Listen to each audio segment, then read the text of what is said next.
I have to wonder who in my generation doesn't remember the Racoons, or at least the famous closing titles theme Run With Us by Lisa Lockheed.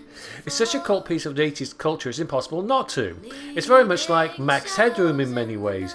You know what it is, but you don't necessarily remember seeing it. In some way, the Racoons had a way of digging its way into our lives at some point or another.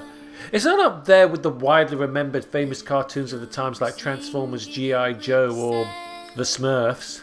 And I think that was largely because it was more presented as a TV greeting card than an actual mainstream series. And its ecological message, though not overwhelming, was probably a very controversial issue at the time. One might have called it the socialist element of Saturday morning television in a time where capitalism was at its height. You can easily see how the likes of Donald Trump or someone like them who had influence on the character of Cyril Sneer. Now I'll just not go there right now, it's a touchy subject. But let's get back to the greeting card ecological message aspect of the series with the Christmas special. Why is it referred to as the Christmas special? It's beyond me as it's not its original title. It was A Raccoon's Christmas because it was a standalone episode, with little or no clear intent to create a series out of it, and you can tell, as compared to the series that followed it, it's got a few flaws, but not so gaping that you might want to tear it down. It's not as enjoyable as the series. The music, whilst nice, is not as captivating as Lisa Lockheed's soundtrack in the series, and is largely forgettable in the long run. But the actual short film itself, not so much. You can have to understand that this was the first entry into what they never really considered to be an ongoing series.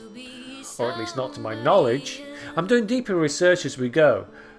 And there didn't seem to be much evidence that anything would progress beyond the Christmas episodes, as we're introduced to the characters who themselves are slowly introduced to each other.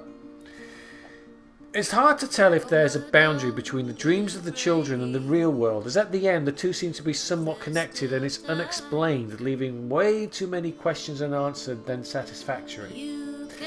But if you ignore all of that, the Raccoon's Christmas is an enjoyable romp. It's interesting to see a Christmas theme in what's obviously a message piece about deforestation and rampant capitalism, and I can't help but feel that Christmas is more shoehorned in than an actual part of the story. Having a real Christmas tree is murder? I'll let you debate that one in the comments. That said, I still enjoyed it, more because I love the overall atmosphere of a managed of works like this. It doesn't feel commercial.